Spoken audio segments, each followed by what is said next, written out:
For many men, workaholism has become almost a respectable addiction. And what might have started out as an enthusiasm to progress a career or build a business can lead to a person developing perhaps unhealthy and obsessional traits. If these traits are left unchecked and they become habitual, in that someone's constantly choosing work over other aspects of their life, it can soon prove problematic. And what we see with workaholism is it's particularly prevalent in type A's, those men that are super competitive and primarily result orientated, the same men that undoubtedly would go on to excel in their corporate careers or build hugely successful businesses. For workaholics, they can forget work-life balance though, because most of the time they're experiencing work-life conflict. And there might be people listening to this now denying that they're a workaholic, because lots do. But let's be clear, because workaholism is defined as a compulsive desire to work.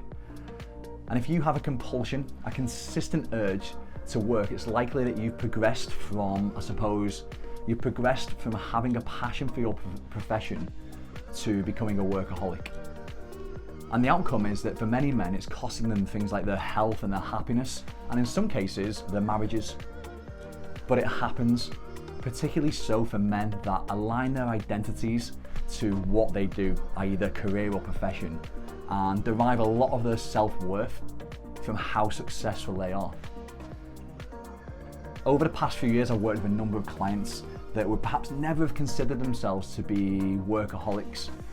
Instead, they would have perhaps seen themselves as driven and motivated and as the providers for their family. But the outcome for these men is always the same. Their health deteriorates, they lack balance, they experience constant stress, and their relationships over time become distant and fragmented.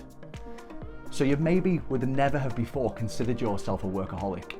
But if you feel slightly uncomfortable or some stronger resistance to what I'm saying or you're listening to here, know that the more we converse, the more that we normalize the conversations around the difficulties that modern men experience, the more that as a society, as a collective of individuals, we can reduce the stigma around how difficult it is for many men to reach out and seek support with what they're experiencing.